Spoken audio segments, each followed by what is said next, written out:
कुछ है exercise 3.1 start करेंगे ट्रिग्नोमेट्रिक फंक्शन। ठीक है, इसकी एक्सरसाइज 3.1 करेंगे अपन आज। उसमें कुछ नहीं करना है कि इसमें क्या करना था। सबसे पहले क्वेश्चन लेते हैं अपन। क्वेश्चन देखते हैं। क्वेश्चन ये है कि find the radian measurement corresponding to the following degree measurement. ये डिग्री में दिया है, इसको रेडियन में बदलना है ना।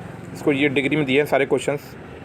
अपन सॉल्यूशन दिखाता हूँ पहले। अपन को क्या करना, 25 डिग्री को रेडियन में बदलना है। इसमें लिखा हुआ है इसको रेडियन में बदलना है। इसको रेडियन में बदलना है तो हम क्या करेंगे, हमको ये पता है तो 2 pi is equal to 360 degree, 360 degree pi is equal to 180 degree.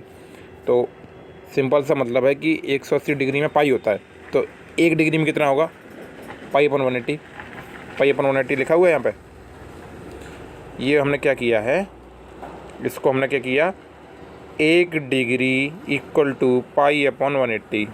और हमें निकालनी है किसकी वैल्यू, 25 की। तो 25 से गुणा कर दो। 25 से गुणा करते कितना आ जाएगा, 5 पाई अपॉन 36। ठीक है, दूसरा स्टार्ट करते हैं। दूसरा क्वेश्चन क्या था अपना कि एनसीईआरटी का सॉल्यूशन कर रहे हैं अपन। एनसीईआरटी सॉल्यूशन कर रहे हैं 3.1 एक्सरसाइज के। दूसरा अपने पास है 47 डिग्री 30 मिनट। ठीक है, तो अपन लोग क्या करेंगे, इसको सबसे पहले मिनट को अपन डिग्री में कन्वर्ट करेंगे। तो अपन को पता है 1 डिग्री में 60 मिनट होती हैं।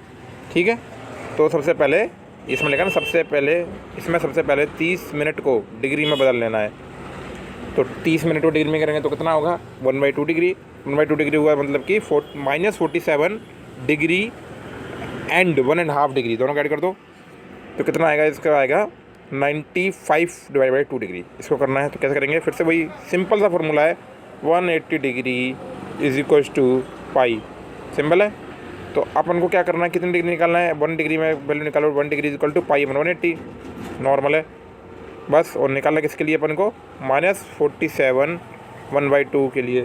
तो निकाल लो इसमें, इसका आंसर आ जाएगा -19 पाई/72। ठीक है, सिंपल है। अब इसके बाद कौन सा क्वेश्चन आएगा, तीसरा 240 डिग्री को कन्वर्ट करना है। ये भी आसान है, ये तो सिंपल है। कैसे, 180 degree equal to pi, 1 degree equal pi upon 180। तो 240 डिग्री में कितनी पहुँच जाएंगी, 4 पाई अपॉन 3। सिंपल है। चौथा क्वेश्चन है एक्सरसाइज 3.1 का, 520 डिग्री को हमें बदलना है पाई के फॉर्म में। मतलब ये दिया डिग्री में, इसको हमें रेडियन में बदलना है। तो कैसे बदलेंगे, वो सेम 1 डिग्री, इसको याद कर लो, 1 degree is equal to pi upon 180। तो 520 डिग्री में क्या होगा, 520 डिग्री में होगा पाई अपॉन 180 इंटू 520। इसका जाएगा 26 पाई अपॉन 9। ठीक है, ये हो गया अपने पहला वाला। अपन आएंगे दूसरा, find the degree measurement corresponding to the following radian measurement. अब ये क्या है, अब देखो ये इसमें बच्चे कन्फ्यूज हो जाता है कि यार 11/16 को हम इसमें पाई के फॉर्म में कैसे बदलेंगे, क्योंकि ये रेडियन में, डिग्री में बदलना है। कुछ नहीं करना है, ये देखो ये हमको डिग्री में कन्वर्ट करना है रेडियन से। तो यहाँ कैसे करेंगे, सोचो। अच्छा, यहाँ हम कैसे करेंगे, ये सोचो, ये सोचने वाली बात है। यहाँ हम कैसे करेंगे, क्वेश्चन मार्क, ये सबसे सोचना चाहते हैं हम करेंगे कैसे इसको। कुछ नहीं, पाई इक्वल टू 180 डिग्री। ये हमें सबसे पहले सबसे बेसिक जो इंपॉर्टेंट चीज़ है वो याद रखनी है, pi equal to 180 degree. Pi equal to 180 degree, pi equal to 180 degree रखनी है। और पाई की वैल्यू कितनी होती है हमें पता है, 27/22/7। बस इसका यूज करेंगे हम। इसको हम एक की वैल्यू निकाली हमने, एक की वैल्यू कितनी आ गई, एक की वैल्यू आ गई 180 डिग्री इंटू 7/22। हमको निकालना है किसके लिए, 11/16। तो क्या करेंगे, 16 के लिए इससे गुणा कर देंगे। इससे गुणा करेंगे तो कितना आएगा, वो आ जाएगा तुम्हारा, कुछ डिग्री में निकालना है ना, तो आएगा 360/16। इसको डिवाइड कर लो, कितना आएगा। देखो यहाँ पे बच्चे कन्फ्यूज हो जाएंगे, तो बता देता हूँ। ये वाला एरिया ना, जो ये वाला, इसमें क्या करेंगे हम, ये जो है ना, इसमें तुम डिवाइड करो तो आएगा 39.37। तो 39 तो डिग्री हो गया, 0.37 को 60 से इंटू करेंगे तो क्या आएगा, मिनट आएगा। इंटू किया कितना आएगा, 22.2 मिनट। फिर से पॉइंट वाले को 0.2 को 60 से इंटू करेंगे तो मिनट आ जाएगा, सॉरी सेकंड आ जाएगा। ठीक है, चारों क्वेश्चन ऐसे ही। अब इसमें दिया है, इसमें भी यही करना पड़ेगा अपन को।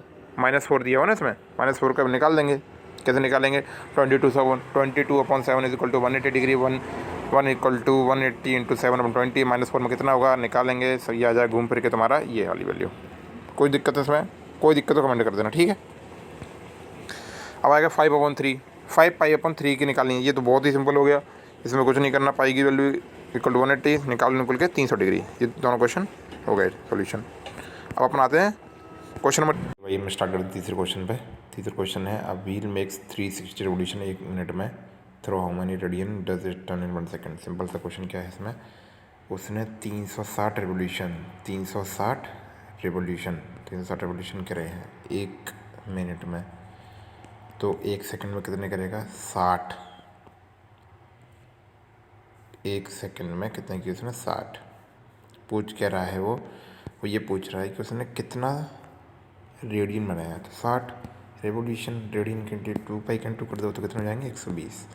ये तो मैं लिख के दिखा देता हूँ, मैं लिख के दिखाऊंगा, लिखा हुआ है ये देखो, तो कितना हो जाएगा, ओके 60 नहीं 6 रेवोल्यूशन 1 सेकंड में, एक सॉरी करेक्शन करना पड़ेगा यहाँ पे, 360 60 सेकंड में था ना, तो ये गलती हो गई, 1 सेकंड में 6 रेवोल्यूशन, तो 1 सेकंड में 12 पाई एंगल बनेगा।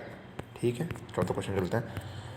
चौथा क्वेश्चन देखो क्या है, find the degree measurement of the angle subtend at the centre of the circle of radius of arc line. देखो ये सर्कल है, उसने ये बोला कि कितना डिग्री वो बना रहा है कहाँ पे, अगर उसका रेडियस दिया हुआ अपन को, ये रेडियस है 100 सेंटीमीटर की, 100 सेंटीमीटर की, और आर्क कितना है 22 सेंटीमीटर आर्क। तो ये जो डिस्टेंस है ना, ये वाली ये है 22 सेंटीमीटर, तुमको ये थीटा निकालना है, ठीक है। तब कैसे करेंगे, सिंपल सी बात है, कुछ नहीं करना, theta is equal to arc upon radius, R उसने बोला 22 सेंटीमीटर का है। सबसे सिंपल जो फॉर्मूला है ना वो ये है, इसे याद रखो, 2 ही फॉर्मूले याद रखने हैं, सो एक साथ में ये theta is equal to arc upon radius ये वाला, और एक वो pi is equal to 180 degree है। जब तो मैं इससे पाई को हटाना हो तो पाई के 22/7 यूज़ कर लो, सिंपल सी बात ये है, ज़्यादा सोचना नहीं है। तो थीटा इज इक्वल टू कितना आ जाएगा, कुछ नहीं किया हमने, इसको 180 और इसको कैसे कर दिया, डिग्री में चेंज करना था, थीटा इज इक्वल टू जो आएगा वो रेडियन में, डिग्री में चेंज करने के लिए हमने क्या किया 180। देखो यहाँ पे क्या है, तो मैं एक चीज़ यहाँ पर डाउट में आएगी, वो ये है, ये तो अपना आ गया 11/55, तो यहीं से डायरेक्ट जो आया है। इसके बाद हमने क्या किया, इसको हमें डिग्री में कन्वर्ट करना है, डिग्री में कन्वर्ट करने के लिए हम डिग्री की करने के लिए क्या करेंगे, 180 अपॉन पाई, और पाई की वैल्यू कितनी होती है 22/7, इसको यहाँ 7 रख देंगे।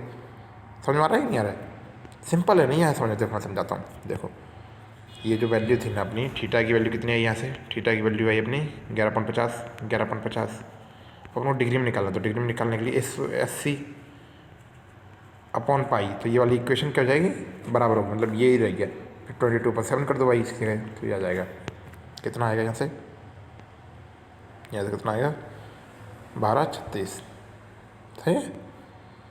अब क्या करना है अपन को, अब पाँचवा क्वेश्चन देखते हैं। पाँचवा क्वेश्चन में क्या है, पाँचवें क्वेश्चन में वो क्या बोल रहा है ना, सर्कल ऑफ डायमीटर दिया है, लेंथ ऑफ कॉर्ड। अच्छा देखो इसकी मैं तुम पहले खुद करके देखना एक बार, इसमें बड़ा सिंपल है, इसमें कुछ नहीं बोला, उसने बोला है एक सर्कल है, सर्कल बना लो। अच्छा सर्कल बनाते हैं इससे, सर्कल किससे बनाते हैं, अपने इससे बनाते हैं। सर्कल ये हमारे पास मान लो है, सर्कल के बाद उसने बोला है कि उसका डायमीटर दिया हुआ है, ठीक है, डायमीटर दिया है, मान लो डायमीटर दिया है उसने हमको, ये दिया हुआ डायमीटर इसका कितना दिया हुआ है 40 डायमीटर, रेडियस कितना है, ये सेंटर मान लो, तो ये हो गया रेडियस ये वाला, और ये रेडियस कितना हो गया 20। लेकिन उसने क्या दिया है फिर, सेम उसने बोला है लेंथ ऑफ कॉर्ड भी 20 है, मतलब यहाँ पे कोई कॉर्ड है, कॉर्ड क्या होती है, कॉर्ड बता देता हूँ, कॉर्ड मतलब कोई भी 2 पॉइंट को, सर्कल के कोई भी 2 पॉइंट को ज्वाइनिंग वाली कॉर्ड होती है, जो पॉइंट को ज्वाइन करती है, जैसे ये पॉइंट हो गया और ये वाला पॉइंट हो गया, इन दोनों को ज्वाइन कर रही है वो कॉर्ड है, ये भी 20 है, ये भी 20 है, तो हमको निकालना क्या है, ये वाला एंगल निकालना है ना, फाइंड लेंथ, सॉरी ये माइनर आर्क निकालना है। तो माइनर आर्क कैसे निकलेगा, माइनर आर्क निकालने का सिंपल सा ही फॉर्मूला है, क्या हमें थीटा पता होना चाहिए, थीटा पता होना चाहिए ना ये वाला, तभी तो कैसे निकालेंगे, theta is equal to arc upon radius, दो ही क्वेश्चन इस वाली इसमें दो ही हैं, theta is equal to arc upon radius, तो हमें आर्क जो होगा वो माइनर आर्क होगा, क्योंकि ये होता है माइनर आर्क, और ये जो होगा वो होगा मेजर आर्क, समझ में आ रहा है। तो माइनर आर्क निकल जाएगा, इसमें ये कौन सा आर्क होगा, माइनर वाला, इसमें लिख दो माइनर आर्क, सिंपल सी बात है। तो अब हमको क्या चाहिए, थीटा चाहिए, क्योंकि रेडियस हमें पता है, तो हम क्या करेंगे थीटा इंटू रेडियस कर देंगे, तो हमारा माइनर आर्क आ जाएगा, लेकिन हमें थीटा पता नहीं, थीटा कैसे निकलेगा, देखो ये वाला ट्रायंगल देखो, ये कितना है 20, ये वाला डिस्टेंस क्योंकि रेडियस है, ये भी रेडियस है, लेकिन ये भी तो उसने रेडियस कितनी दी है, तो ये इक्विलेटरल ट्रायंगल बन गया, समझ में आया नहीं आया, समझाता हूँ। देखो ये जो लाइन है ये रेडियस है, ये भी रेडियस है, और ये भी रेडियस है, तो ये ट्रायंगल जो है इक्विलेटरल एंगल, तो ये थीटा कितना होगा 60 डिग्री, ठीक है। अब तो मैं सोल्यूशन पर लेकर चलता हूँ, सोल्यूशन इसका कहाँ है, सोल्यूशन इसका ये है, ये वाला, इसमें जो कॉर्ड है ना, ये जो कॉर्ड अपन ने वहाँ देखी थी डायमीटर कॉर्ड करके डायमीटर दिया है 40, रेडियस आ गया, आधा कर दिया तो रेडियस आ गया। लेंथ ऑफ द कॉर्ड कितनी है 20 सेंटीमीटर। इसका मतलब theta equal to 60 degree, theta equal to arc minor radius 60 degree minor arc upon 20 centimetre. और देखो इसे पाई में निकालना है कि किस में निकालना है, पहले अपना पाई में निकालना है, पाई अपना टिक कर दो। ये दिख रहा है, ये क्यों किया, पाई में निकालने के लिए, समझा, इसको कर दिया, बस ख़त्म। आगे चलते हैं, क्वेश्चन नंबर कौन सा है, हाँ, if in a two circle arc of the same length subtended angle of इतने एट दी, देखो सिंपल सी बात है, ये है आर्क, उसने रेशो पूछा, मान लो इसका रेडियस R1, इसने कुछ ये L है मान लो, ठीक है, तो ये 60 डिग्री है। और दूसरा कोई सर्कल है, दूसरा सर्कल का क्या है, उसमें भी सेम लेंथ की है लेकिन उसमें 75 डिग्री बना है। तो रेशो पूछा है रेडियस का, R2 का, कुछ भी नहीं करना है, जो सिंपल है, इसमें कुछ भी नहीं करना। इसमें हम क्या करेंगे, theta equal to arc upon radius लगा दो, theta equal to arc upon radius, theta equal to arc upon radius, और जो आर्क है वो सेम है दोनों का, रेडियस का रेशो निकालना है। देखो अगर हम क्या करें, डिवाइड बोथ एंगल, हमने दोनों एंगल को डिवाइड कर दिया, थीटा 1 थीटा 2 कितना जाएगा, क्योंकि L सेम है तो L से L कट जाएगा, तो रेडियस रेशो कैसे आ जाएगा, रेडियस का रेशो आ जाएगा। ठीक है, सिंपल आया ना समझ में, कोई दिक्कत, आराम से हो जाएगा नहीं। अब लास्ट क्वेश्चन बचा है, find the angle in radian through with the pendulum swings strength. देखो इसमें क्या करना है, फिर से वही लगेगा, एक पेंडुलम है, ये रही, मान लो ये पेंडुलम लटका है, ये गोला है इसका पेंडुलम का, ये हिंज है, ये इस पॉइंट पे हिंज है, ये लेंथ दी है, हमें कितनी दी है, पेंडुलम की लेंथ दी है 75 सेंटीमीटर, इसमें कोई दिक्कत नहीं है। अब ये हर बार ऐसे घूम रही होगी, यहाँ पे आ रही होगी, तो ये कुछ थीटा बनेगा, तो theta is equal to arc upon radius, radius इसमें हर बार फिक्स कर दिया, रेडियस कितना है 75 सेंटीमीटर, 75 सेंटीमीटर, ये समझ आ रहा है। और फिर क्वेश्चन दे रखे हैं, क्या दे रखा है, arc of length, radius fix है तो ये चेंज हो रहा है, थीटा निकालते रहो, समझा, थीटा निकालते रहो। इन द फर्स्ट केस देखो, in the first case arc 10 centimetre दे दिया, theta equal to arc radius, arc कितना 10 अपॉन 15, 10 अपॉन 15 दिखाई दे रहा है ना, हाँ ये कर लो। इसमें इस वाले में तो कुछ करना ही नहीं है, ये तो सिंपल है, ऐसे इसमें कर लो, ये हो जाएगा, ऐसे इसमें कर लो, सिंपल है, इसमें कुछ करना ही नहीं है। ठीक है भाई, अब अगले इसमें लेक्चर में मिलेंगे, अब जय श्री राम।